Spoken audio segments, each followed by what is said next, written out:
제가 오늘까지 4주 연속으로 에베소 1장의 말씀을 가지고 여러분들과 함께 은혜를 나누고 있습니다. 왜 이 말씀을 이렇게 제가 집중적으로 설교를 하느냐 하면 대각성 전도 집회를 앞두고 우리가 한 사람에게라도 더 전도를 해서 그들이 구원받도록 해야 되겠는데, 전도를 잘 하려면 내가 예수 믿는 것이 얼마나 행복한가를 먼저 알아야 된다는 것입니다. 내가 좋아야 남에게 전하죠. 나에게 좋지 않는 것을 남에게 말할 수는 없지 않습니까? 내가 받은 구원이 얼마나 좋은 것인가, 내가 하나님의 아들 된 것이 얼마나 놀라운 영광인가 하는 것을 참 깊이 알고, 그것으로 인해서 내 마음에 기쁨이 있고 너무 좋아서 남에게 말을 하지 아니하면 안 될 만큼 가슴이 타는 이런 뭐가 있어야 우리가 전하는 말씀이 사람들의 마음을 움직일 수가 있는 것입니다. 따라서 왜 예수 믿는 것이 그렇게 좋으냐, 왜 남에게 말하지 아니하면 안 될 만큼 벅찬 감격을 우리에게 주느냐 하는 것을 제가 설명하기 위해서 에베소 1장의 말씀을 집중적으로 지금까지 전해왔습니다. 우리 예수 믿는 사람은 왜 좋습니까? 하나님께서 하늘에 속한 모든 신령한 복을 우리에게 주셨기 때문입니다. 믿습니까? 하늘에 속한 모든 신령한 복이 어떤 것인가? 에베소서 1장에는 세 가지를 말씀하고 있어요. 첫째는 우리가 그 광대하시고 영광스러우신 하나님의 아들이 되는 복입니다. 이 복을 우리가 받았어요. 우리는 보통 사람이 아니라고 그랬습니다. 또 두 번째는 우리의 모든 죄를 하나님께서 예수의 피로 깨끗이 씻으시고 용서해 주시는 복입니다. 인간에게 있어서 가장 풀 수 없는 난제 중의 난제는 죄 문제 아닙니까? 이것을 하나님께서 해결해 주셨다는 것입니다. 이것이 하늘에 속한 신령한 복입니다. 이제 오늘 제가 말씀드리려고 하는 것은 하늘에 속한 신령한 복, 마지막으로 무엇이냐? 영광스러운 기업입니다. 하나님이 우리에게 영광스러운 기업을 상속해 주셨어요. 이것을 받는 것이 바로 예수 믿는 사람의 복입니다. 이 점을 우리가 깊이 알고 깨닫고 우리 가슴 속에 이 큰 복을 담고 기뻐할 수만 있다면 우리 주변에 있는 사람들을 보고 예수 믿자는 말 두려워하지 않고 할 수 있으리라고 봅니다. 성경을 잠깐 여러분 읽으셨으니까 주목을 좀 하실 필요가 있습니다. 제가 기업이라는 말을 오늘 말씀드렸죠. 이 기업이라는 단어가 1장에서 3번 나옵니다. 우선 중요한 것은 14절에 나오는 말씀입니다. 이는 우리의 기업의 보증이 되사 하는 말씀이 기록되어 있죠. 거기에 기업이라는 말이 나옵니다. 그리고 18절에 가면 너희 마음 눈을 밝히사 그의 부르심의 소망이 무엇이며 그 다음에 뭡니까? 성도 안에서 그 기업의 영광의 풍성이 무엇이며 하고 기업이라는 말이 나옵니다. 11절에도 물론 기업이라는 말이 저 끝에 나옵니다. 그러나 그것은 조금 의미가 다릅니다. 11절 끝에 있는 말, 우리가 예정을 입어 그 안에서 기업이 되었으니, 이 말은 기업의 뜻이 아니고 선택받았다는 뜻입니다. 우리가 예정을 입어 예수 안에서 선택이 되었으니 하는 말로 여러분이 읽으시는 것이 더 정확합니다. 그러므로 기업이란 말이 사실은 14절과 18절 두 번 나오는데, 하나님께서 우리에게 주신 하늘에 속한 신령한 복, 마지막으로 이 기업을 우리는 생각하지 아니할 수가 없습니다. 기업이 뭡니까? 기업이라는 것은 십자가로 승리하신 그리스도와 함께 누릴 모든 영광을 말합니다. 예수님이 십자가에서 승리하셨어요. 승리하신 예수님에게 하나님께서는 모든 좋은 것을 다 주셨거든요. 그 다 주신 것을 예수님과 함께 누리게 되는 영광을 일컬어서 기업이라고 그래요. 요한복음 17장 24절에 보면 예수님께서 제자들을 위해서 세상에서 마지막으로 기도해 주시는 장면이 나오는데, 그 기도 끝부분에 가서 이런 말씀을 하세요. 아버지여, 내게 주신 자도 나 있는 곳에 나와 함께 있어. 즉 하나님이 예수 믿게 해주신 모든 사람들이 다 예수님 계시는 곳에 함께 있어서 아버지께서 창세전부터 나를 사랑하심으로 내게 주신 나의 영광을 저희로 보게 하시기를 원합니다. 간단하게 정리하면 예수 믿는 우리 모두가 예수님이 하나님 나라에서 누리는 그 모든 영광을 우리도 같이 보면서 누리도록 해주기를 원한다는 기도를 주님이 하셨거든요. 이렇게 주님의 영광에 동참해서 예수님과 함께 그 영광을 함께 누리게 되는 복을 일컬어서 기업이라고 그래요. 로마서 8장 17절에 이런 말씀이 있습니다. 자녀이면 또한 후사요, 후사 상속자요, 곧 하나님의 상속자니 또 그리고 그리스도와 함께 할 상속자니 우리가 그와 함께 영광을 받기 위해서는 고난도 함께 받아야 될 것이니라. 그래서 우리 모두는 하나님의 자녀가 되는 동시에 하나님이 주시는 모든 기업을 상속받을 권한을 가진 자들이라는 말입니다. 그 권한이 뭐냐? 주님과 함께 영광을 누리는 것이라는 것입니다. 이것이 기업인데 이것은 우리가 말로 표현할 수 없는 큰 복입니다. 큰 축복입니다. 하나님은 우리를 끔찍히 사랑하시는 아버지 되시기 때문에 예수님이 누리고 계시는 좋은 것은 전부 다 우리에게 주시기를 아끼지 않습니다. 다 주시는데 이것을 틀림없이 주신다는 것을 믿도록, 그리고 의심하지 않도록, 또 불안해하지 않도록 하기 위해서 우리에게 보증을 주셨습니다. 그 보증이 뭐냐 하면 성령이에요. 여러분 14절 다시 좀 봅니다. 13절부터 봅니다. 본문이 좀 어렵기는 하지만은 마음을 열고 읽으세요. 성령께서 깨닫게 하시는 그때는 큰 축복을 누리게 됩니다. 그 안에서, 예수님 안에서 너희도 진리의 말씀 곧 너희의 구원의 복음을 듣고 그 안에서 또한 믿어. 자, 우리 모두가 예수 믿게 되었죠. 그 다음에 약속의 성령으로 인치심을 받았으니, 예수 믿는 사람은 하나 예외 없이 하나님께서 성령을 주셔요. 믿습니까?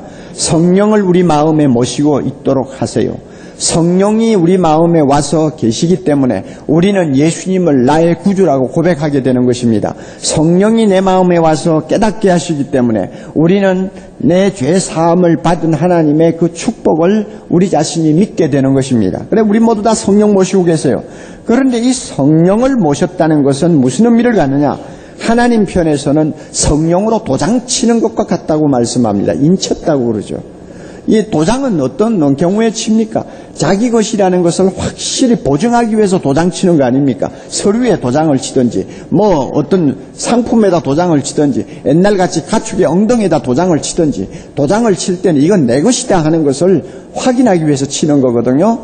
하나님께서 우리에게 성령을 주신 것은 우리가 모두 하나님의 것이 되었다는 것을 보증해주는 의미에서 도장을 치는 것인데, 동시에 그뿐 아니라 중요한 이유가 있어요. 14절, 이는 우리의 기업의 보증이 되도록 성령 주셨다고 했습니다. 기업의 보증이 된다. 여기서 보증이라는 말은 선불이라는 말과 같습니다. 보증금이라는 말과 같습니다. 우리가 부동산을 사고 팔 때에 선불을 주지 않아요? 내가 사겠습니다 하고 선불 얼마를 주면 선불 받아요. 그럼 그 다음에 중도금 따라오게 돼 있고 나중에는 종도금 따라오게 돼 있어요. 그것은 뭘 의미합니까? 선불 받았으면 이미 그 땅은 내 것이다 하는 것을 확인해도 되는 거예요. 선불 받았으니까 내가 구입할 수 있다는 것을 믿게 되는 것입니다. 이게 여기서 말하는 보증이라는 말입니다. 우리가 성령을 받았잖아요. 성령을 받고 모시고 사는 것을 보면 이거는 선불과 같아. 반드시 하나님께서 하늘에 있는 영광스러운 기업을 나에게 주신다는 것을 미리 보증해 주는 것입니다. 선물 받은 거나 마찬가지죠. 그래서 우리가 이 세상에 살면서 내가 구원받지 못할까 두려워할 필요도 없고, 내가 하나님 나라에 가서 하나님이 주시는 그 영광스러운 기업을 내가 누리지 못할까 하고 불안해할 필요가 없는 것입니다. 왜? 성령을 모시고 사는 것 보면 이건 선물 받은 거나 같으니까 의심하지 않아도 된다는 것입니다. 믿습니까, 여러분? 이만큼 확실하게 해주셨어요. 하나님이 확실하게 믿도록 해주셨어요. 자, 그렇다면 여러분, 영광스러운 기업이라는 것이 구체적으로 어떤 것일까요? 그걸 좀 생각해 볼 필요가 있죠. 구체적으로 뭐 어떤 거냐? 구체적으로 알아야 내가 좀 기뻐하고, 이렇게 좋은 것을 당신도 예수 믿고 얻도록 하세요 하고 전도를 하지. 내가 구체적으로 모르면 안 되잖아. 제가 가만히 볼 때 4가지 정도로 요약할 수가 있어요. 뭐 종류 우리가 분류를 하면 여러 가지를 분류할 수 있겠습니다만은 4가지 정도로 압축해서 우리가 말할 수 있어요. 첫째는 천국이요. 기업의 첫째는 천국 하나님 나라요. 둘째는 영화요. 영화라는 것은 우리가 영원히 썩지 아니할 새 몸을 입는 것을 가리킵니다. 영화요. 새 몸을 입는 거요. 셋째는 상을 얻는 것이요. 상급이요. 넷째는 복락입니다. 이 4가지로 정리할 수가 있어요. 이 4가지를 묶어가지고 예수 그리스도와 함께 누릴 영광이라고 말할 수 있습니다. 이 4가지를 하나로 묶어서 영광스러운 기업이라고 말할 수 있습니다. 하나님 아버지가 우리에게 주시는 우리에게 상속시켜주는 모든 하늘의 축복이라고 말할 수 있습니다. 이 4가지요. 하나씩 간단히 우리 좀 검토해 봅시다.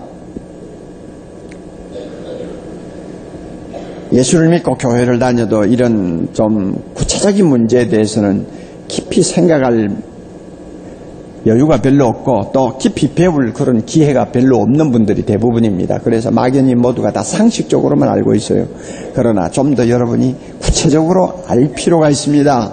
그래서 이것이구나, 내가 예수 믿고 얻은 복이 이런 것이구나 하는 것을 알고 그것이 내 마음에 어떤 기쁨의 도화선에 불을 지르기만 하면 내 속에서 세상 사람이 모르는 행복과 기쁨이 넘치게 되는 것입니다. 그렇게 보면 너무 좋으니까 남에게 전하게 되죠. 이야기하게 되죠. 우리가 그런 사람이 되어야 합니다. 첫째로 뭐라고 그랬죠? 천국 하나님 나라. 예. 여러분, 세상 나라는 타락했습니다. 세상 나라는 저주받았습니다. 세상 나라는 심판이 있습니다. 이것은 하나님이 범죄로 인해서 잘못된 이 세상 나라를 위해서 만드신 시나리오예요. 아무도 이 시나리오를 바꿀 수가 없습니다. 타락했습니다. 저주받았습니다. 심판으로 갑니다. 이게 세상입니다. 세상 나라예요. 여기에는 소망이 없어요. 이것은 우리의 종국적인 어떤 목적도 아니에요. 창세기 6장 5절에 보면 하나님께서 세상을 창조하신 후 그렇게 오래되지 아니하셨음에도 불구하고 사람들이 계속 죄를 범하는 것을 보고 탄식하셨어요. 온 땅에 악이 가득해지고 사람들의 마음의 생각과 마음에 두는 모든 계획이 악한 것을 보시고 하나님께서 사람 지으심을 한탄하셨다고 말씀하셨는데 그 한탄이 너무 크게 달해가지고 나중에는 홍수로 사람들을 심판하는 무시무시한 사건이 일어나지 않았습니까? 그 하나님의 한탄은 오늘도 계속되고 있습니다. 왜? 세상은 여전히 타락해 있기 때문에, 세상은 여전히 죄를 범하는 인간으로 가득해 있기 때문에 하나님은 오늘도 한탄하고 계세요. 우리가 이 사실을 솔직하게 인정을 해야 합니다. 아무리 긍정적인 사람이라도, 아무리 낙천적인 사람이라도 현실을 왜곡시키면 안 돼요. 오늘 세상 나라는 하나님이 탄식하고 있는 나라입니다. 우리는 일반적으로 그렇지 않습니까? 내가 무슨 큰 고생하지 않고 편하게 살면 세상을 좋게 보는 눈을 가지고 좋게 생각하려고 하는 경향이 있어요. 내가 당하지 아니하는 어려움이나 고통은 별로 그것이 큰 것으로 나에게 전달이 되지 않습니다. 그러니까 자연히 밝은 쪽만 보고 좋은 쪽만 보니까 세상이 굉장히 살기 좋고 점점 더 평안해진다고 생각할지 모릅니다. 이것은 착각이에요. 우리가 조금만 눈을 크게 뜨고 조금만 우리 눈높이를 낮추어서 그늘진 세상을 한번 보세요. 이 세상이 얼마나 악한지. 얼마나 악합니까? 강남에만 살고 있으니까 모르잖아요. 얼마나 악합니까? 최근에 여러분 신문에 인혁당 사건이라는 것이 나와 있잖아요. 유신 정권 하나 유지하기 위해서 죄 없는 사람 끌어다가 사형 선고 시켜놓고 하루도 지나기 전에 그들을 끌어다가 새벽에 지도새도 모르게 사형을 시키는 그 흉폭한 정부 밑에서 우리가 지금까지 살아남았어요. 얼마나 악합니까? 얼마나 세상이 악하느냐고. 이 세상 곳곳에서 빚어지는 악을 우리가 일일이 기록을 하려면 하늘 끝이라도 모자라죠. 여러분, 이 세상은 얼마나 더럽습니까? 음란하고 포악하고 가진 자들이 끝없는 욕심을 가지고 행포를 부리고 얼마나 더러워요. 지도자들의 위선과 거짓은 나 부끄러운 줄 모르고 계속되는 것이 이 세상 아니요. 여러분, 이 세상이 얼마나 비참합니까? 지금도 세계 도처에서는 굶주리고 탄압받는 사람들이 수십억이 됩니다. 수많은 사람들이 인간 구실을, 인간 대우를 받지 못하고 있으며 행복을 추구할 권리조차 완전히 송두리째 뺏기고 살고 있어요. 이것이 오늘날 우리의 현실이에요. GNP가 10,000불이 아니라 10만 불이 올라가도 이 세상은 하나님 앞에서 소망이 없는 실체입니다. 우리가 이것을 기억해야 돼요. 그럼에도 불구하고 사탄은 광야에서 예수님을 시험하듯이 오늘날 우리들을 시험하면서 우리들을 속이고 있어요. 배고픈 예수님을 불러놓고 사탄은 이 세상의 화려한 영광을 눈에 보여주면서 이것이 진짜다. 이것이 인생의 궁극적인 목표요 이상이다. 그러므로 내 앞에 절하라. 그러면 이 세상 영광 너에게 주마 하고 예수님을 시험했죠. 이와 비슷하게 오늘 이 세상의 화려한 영광을 가지고 사탄은 많은 사람들을 시험하고 그 눈을 가려놓고 죽음의 길로 끌고 가고 있는 것을 우리는 봅니다.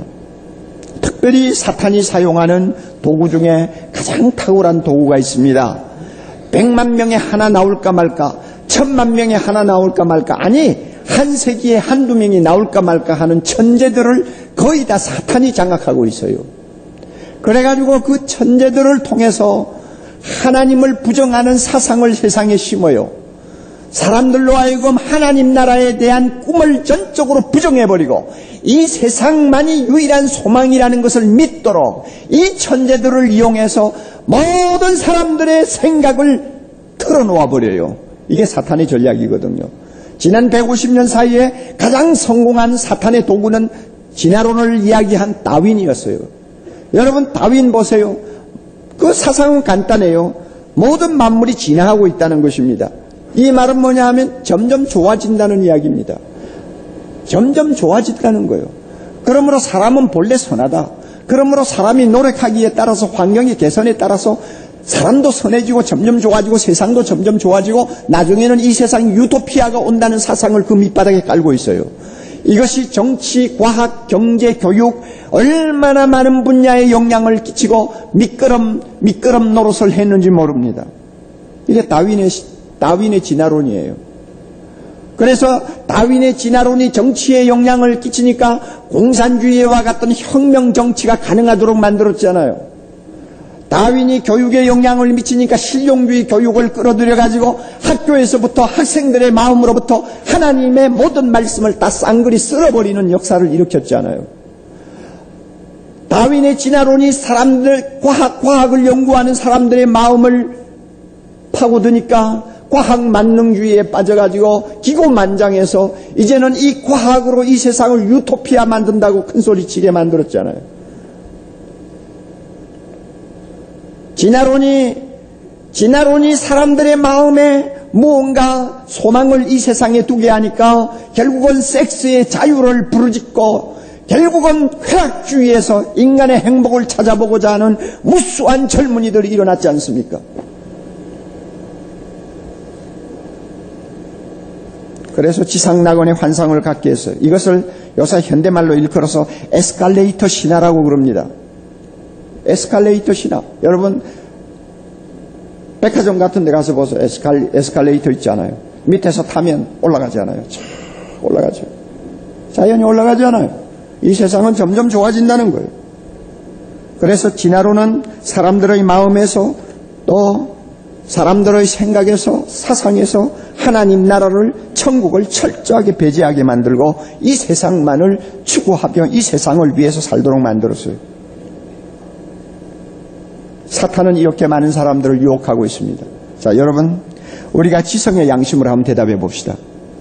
정말 세상은 좋아지고 있는 것입니까?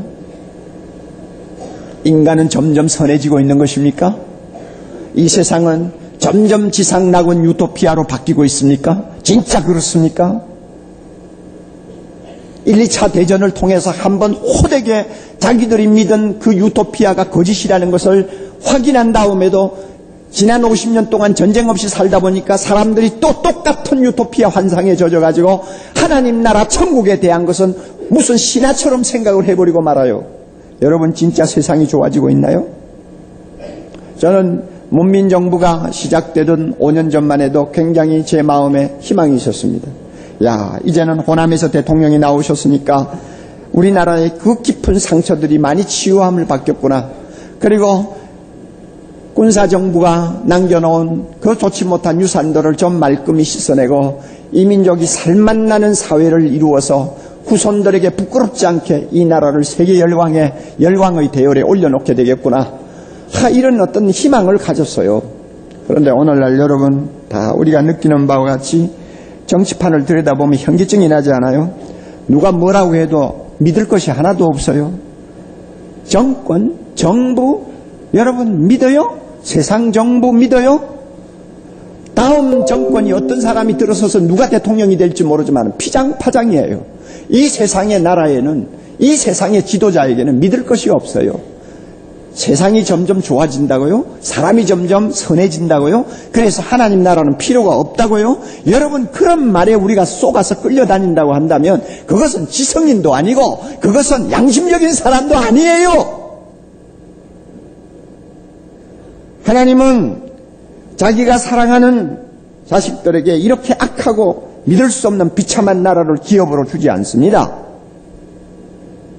하나님은 창세전부터 자기가 계획한 하나님 나라를 우리에게 주시려고 지금까지 끊임없이 쉬지 않고 그 계획을 추진해 내려오셨습니다.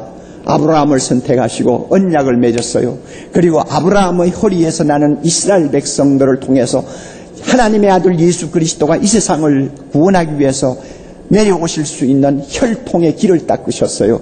그리고 그 혈통을 통해서 예수님이 이 세상에 오시고 십자가 지시고 부활하신 다음 우리가 구원받아 하나님의 영광, 하나님의 나라를 상속할 수 있는 길을 열어주셨어요. 그리고 성령 보내셔서 우리의 마음을 감동하사 이 예수님을 믿고 하나님의 자녀가 되도록 축복해 주셨어요. 그리고 세계 도처에 하나님을 믿는 거룩한 백성들을 통해서 교회가 세워지고 있고 하나님의 복음이 지금도 증거되고 있습니다. 이 세계 역사 중에서 국가는 수없이 일어나고 망하고 했습니다. 문명은 수없이 나타나고 또 소멸되고 했습니다마는 하나님의 나라의 계획은 계속 진행되고 추진되고 있습니다. 그래서 종국에는 어떻게 되느냐? 우리 10절을 봅니다. 10절을 다같이 큰 소리를 읽어요. 종국에는 어떻게 되느냐? 다같이요. 하늘에 있는 것이나 땅에 있는 것이 다 그리스도 안에서 통일되게 하려 하심이니라.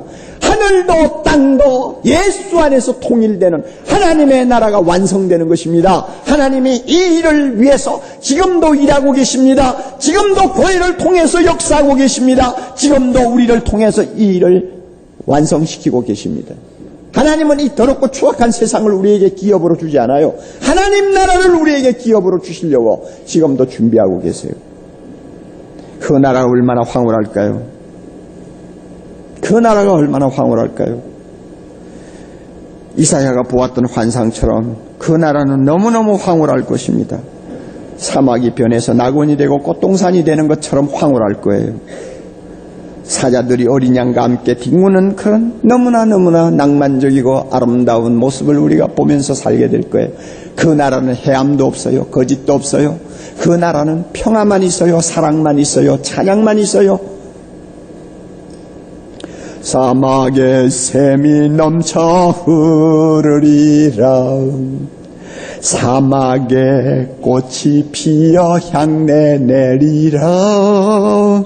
주님이 다스리는 그 나라가 되면은 사막이 꽃동산 되리. 할렐루야.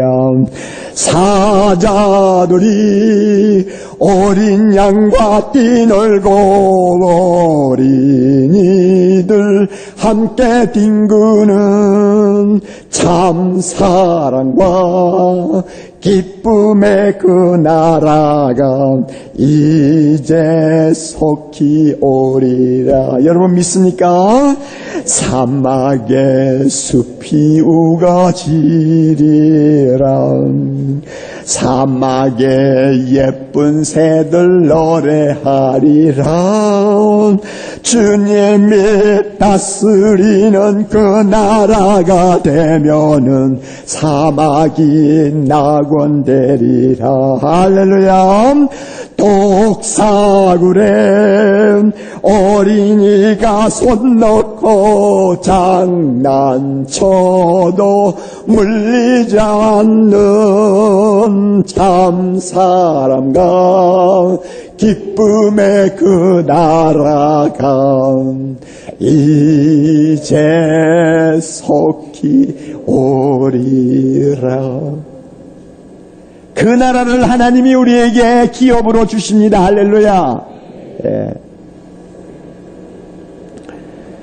그러므로 하나님께서는 경고합니다. 세상 나라의 영광을 팔지 말라고요.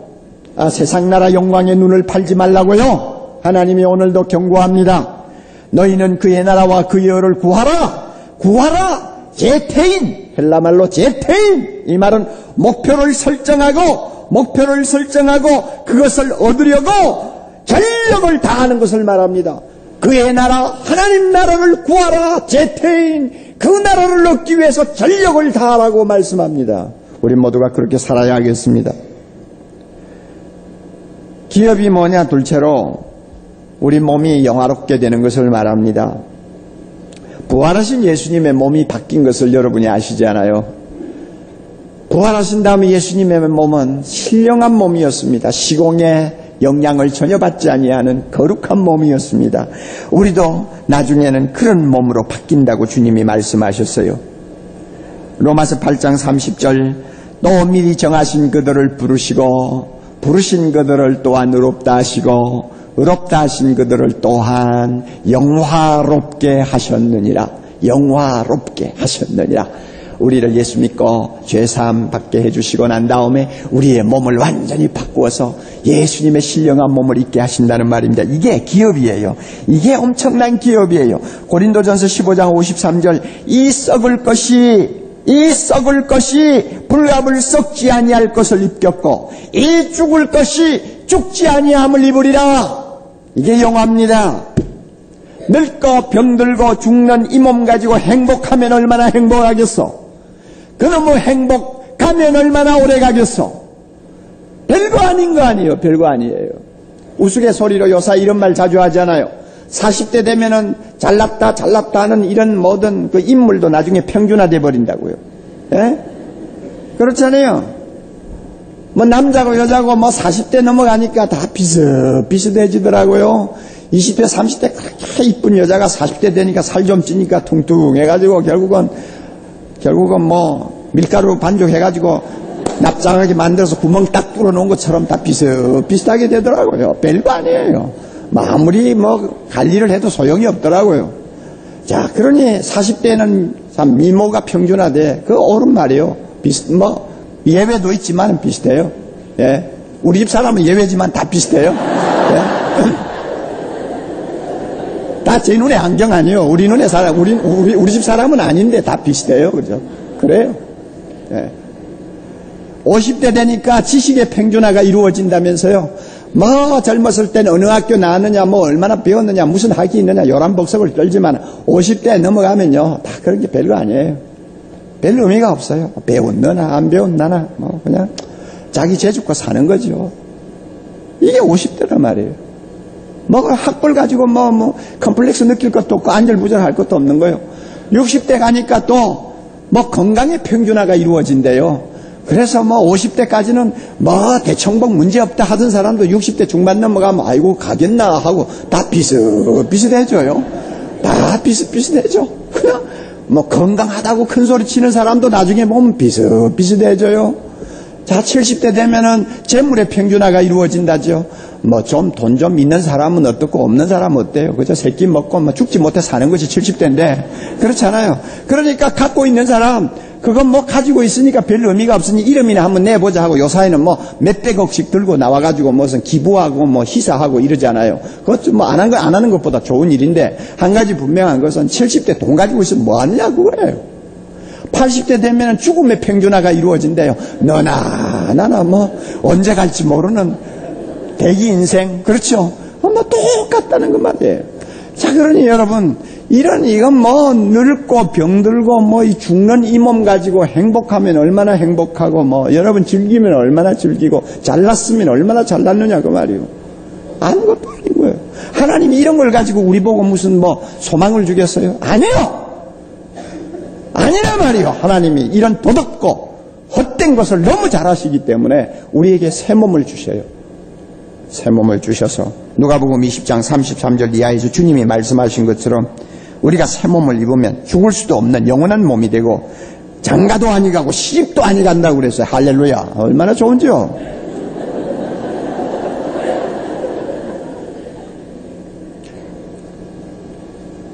장가가고 시집가가지고 식구들 딸리면 얼마나 인생의 짐을 많이 집니까? 그런데 새 몸 있고 영화로운 몸 있고 천국 살 때는 장가도 시집도 안 간대요. 얼마나 좋은지요. 얼마나 좋은지. 그런 영광스러운 몸을 우리에게 주신대요. 이게 기업입니다. 기업이. 셋째는요, 상급입니다. 요한계시록 22장 12절 보라. 내가 속히 오리니 내가 줄 상이 내게 있어 각 사람에게 그의 일한 대로 갚아주리라. 예수님이 상을 준비하고 계신다고 합니다. 그래서 성경에 보면 상에 대한 말이 자주 나옵니다. 그런데 구체적으로 이런 상이 어떤 것인지, 받는 사람은 누구고 받지 못하는 사람은 어떤 사람인지, 또 받는 사람은 천국에서 얼마나 그 신분이 달라지고 받지 못한 사람은 그 신분이 얼마나 또 차별이 나는지 잘 몰라요. 잘 모르지만 주님께서 우리에게 상을 굉장히 많이 강조했습니다. 그래서 성경에 기록된 상들 예를 좀 보면 이런 거예요. 생명나무 과실, 주인의 즐거움에 참여하는 것, 생명의 면류관, 감추었던 만나, 흰 돌 위에 새겨진 새 이름, 만국을 다스리는 권세, 새벽별, 흰옷, 또 이름을 알아주는 명예, 그리고 새 예루살렘 이름, 또 보좌에 예수님과 함께 앉는 것, 이런 등등의 상을 주님께서 준비하고 계신다고 합니다. 우리는 이 신비에 가려진 상의 실체를 잘은 모릅니다. 그러나 분명히 예수 믿고 하나님 나라에 들어간 사람들 중에는 주님이 특별히 준비한 상급을 받는 사람들이 있다는 것입니다. 우리는 이것을 믿어요. 그러기에 이 상급을 바라보고 특별하게 사는 사람들이 있지 않습니까? 믿음이 없이는 하나님을 기쁘시게 할 수 없나니 믿는 자들은 하나님 살아계심과 그 하나님이 우리에게 상 주시는 이심을 믿어야 된다고 했잖아요. 상이 있어요. 지난주에 저는 연변과학기술대학 10주년 기념행사에 참석했습니다. 퍽은혜스러운 시간이었습니다. 그런데 저의 마음을 제일 찡하게 만들었던 것은 10년 전부터 그 미국에서 학위받고 다 뭐 자기 멋대로 살면 누구 못지않게 호화롭게 살 사람들이 모든 것을 다 내동댕이 치고 그 연변 영길시에 와가지고 그 겨울 되면 35도로 떨어지는 그 무서운 추위와 싸워가면서, 그리고 연탄가스가 피어올라가지고 날마다 그 연탄가스 마시고 살면서 기관지 다치고, 그리고 황토물이 그냥 쏟아지는 수돗물 받아서 먹으면서 그것 때문에 또 고장나고, 이런 어려움을 겪으면서도 그곳에서 박봉을 가지고 생활하면서 학교를 위해서 충성한 교수들이 아직도 10년 전에 있던 교수들이 10명이 더 있어요. 그분들 보고 제가 감동받았어요. 뭐가 못나서 그래요? 아니요. 내로라 할 만한 사람들이 그곳에 와서 그렇게 고생하면서 10년 동안 일구어놓은 그 열매들을 보면 얼마나 감동이었는지. 그런데 왜 그 사람들이 그렇게 고생하면서 사느냐? 뭘 바라보고 사는 거예요? 상급 바라보고 사는 거예요. 하나님 나라 가서 하나님이 주시겠다고 하는 상이 있음을 그대로 믿고 있어요. 그러므로 세상에서 좀 더 남처럼 남보다도 부럽게 살 수 있는 그런 것 포기하고 그 상을 얻기 위해서 보람되게 자기를 헌신하는 모습을 우리가 보았습니다. 상이 있어요. 네 번째로는요, 복락이 있습니다. 네 번째로 주님이 주시는 기업은 복락입니다. 복락이라는 것은 하나님 나라에 들어가서 자동적으로 우리가 영원토록 누리게 되는 모든 행복을 가리킵니다. 어거스틴의 표현을 빌린다면 천국에 들어가면 우리는 어떻게 되느냐? 천국에 들어가면 우리는 쉬고 또 쉬면서 보고 보면서 사랑하고 사랑하면서 찬송할 것이다 그랬어요. 재밌는 말이에요. 천국에 들어가면 그 다음부터는 이제 우리가 어떤 사람이 되느냐? 쉬어요. 쉬어요. 참 쉰다는 말이 얼마나 매력적입니까? 요즘에 주 5일 근무제 가지고 노동자들이 굉장히 안달하고 있잖아요. 쉰다는 것이 얼마나 일하는 사람에게는 큰 축복이에요. 하나님이 쉰다는 말을 많이 했어요. 주 안에서 죽는 자는 복이 있다. 그 사람은 하늘나라에 가서 쉰다고 그랬어요. 자, 우리는 쉬어요. 쉬면서 뭐 하느냐? 보는 거예요. 천국에 있는 영화로운 모든 것들을 보는 거예요. 또 예수님을 만나는 거예요. 하나님을 보는 거예요. 뵙는 거예요. 보는 거예요. 또 보면서 뭐 한다고 그랬어요? 사랑해요. 천국에는 사랑밖에 없어요. 또 사랑하면서 뭐 한다고요? 찬양해요. 우리는 천국에서 할 수 있는 가장 행복한 일은 하나님을 찬양하고 경배하는 거예요. 이게 복락입니다. 복락이에요. 그래서 요한계시록 21장 3절 4절 보면 하나님이 우리와 함께 계신다고 말씀하셨어요. 하나님이 우리와 함께 계세요. 그리고 우리에게서 눈물을 씻어주시고 다시는 곡하는 것이나 아픈 것이나 애통하는 것이 우리를 따라오지 못한다고 합니다. 세상에서 우리를 불행하게 만들었던 근본적인 원인을 철저하게 배제시키시고 영원토록 행복하게 만드신다고 하십니다. 이게 복락입니다. 제가 섬기던 제가 모시던 참 훌륭한 목사님이 40대 후반에 세상을 떠났어요. 그가 떠나고 나서 사모님이 견디지를 못하고 잠도 제대로 자지 못하고 고통했습니다. 왜 이런 일이 있을까 하고. 그런데 꿈에 목사님이 나타나서 여보 슬퍼하지 마. 너무너무 좋아. 너무너무 좋아. 그 말을 듣고 나서 그 다음 날부터 사모가 기운을 차리고 일어났습니다. 하나님이 우리에게 주시는 복락 말로 할 수가 없어요. 참 너무 좋아요. 그 행복이 우리 앞에 있어요. 저 하늘에는 눈물이 없네. 알아요 그 찬송? 거기는 슬픔도 없네. 저 하늘에는 눈물이 없네. 거기는 승리만 있네. 할렐루야. 고통은 모두 다 사라져버리고 영광만 가득 차겠네. 할렐루야. 우리의 주님과 함께 있을 때는 영원한 기쁨 있겠네. 참 기가 막히잖아요. 저 하늘에는 눈물이 없네. 거기는 이건 너무 흥분해서 지금 가사가 안 나오는 거예요. 예? 너무너무 좋지 않아요. 너무너무 좋지 않아요. 이런 복락이 지금 우리 앞에 기다리고 있어요. 그러므로요, 지금까지 제가 말씀드린 거 정리합니다. 하나님께서 우리에게 주시는 영광스러운 기업은 어떤 것이냐? 천국이요. 천국에 들어가 살 신령한 몸이요. 그리고 거기서 받아 누릴 상급이요. 그 다음에는 뭡니까? 그 속에서 영원토록 우리가 즐길 복락입니다. 이런 것을 하나님이 우리에게 주셨어요. 그런데 세상 사람들은 이런 이야기를 하면 다 멋쩍어합니다.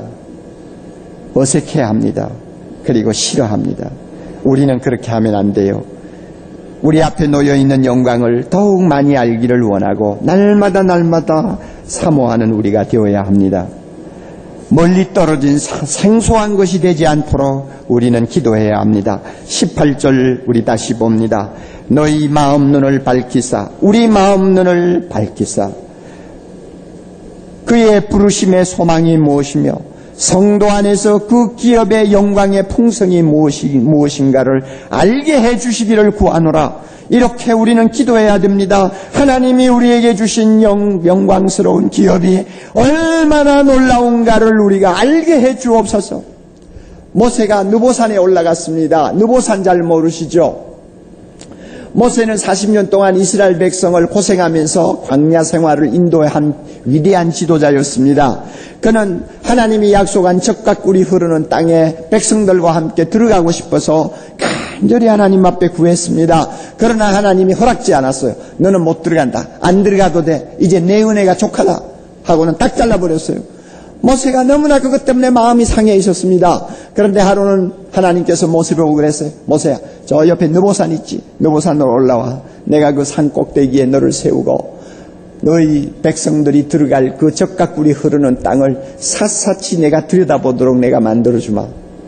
모세가 느보산에 올라갔습니다. 올라갔더니 하나님께서 영적인 환상을 열어주었습니다. 그래서 부엘세바로부터 저 헐몬산까지, 지중해로부터 유브라데스가까지 하나님께서 주시고자 하시는 이스라엘의 그 가나안 땅을 전부 구석구석 들여다볼 수 있도록 해주셨어요.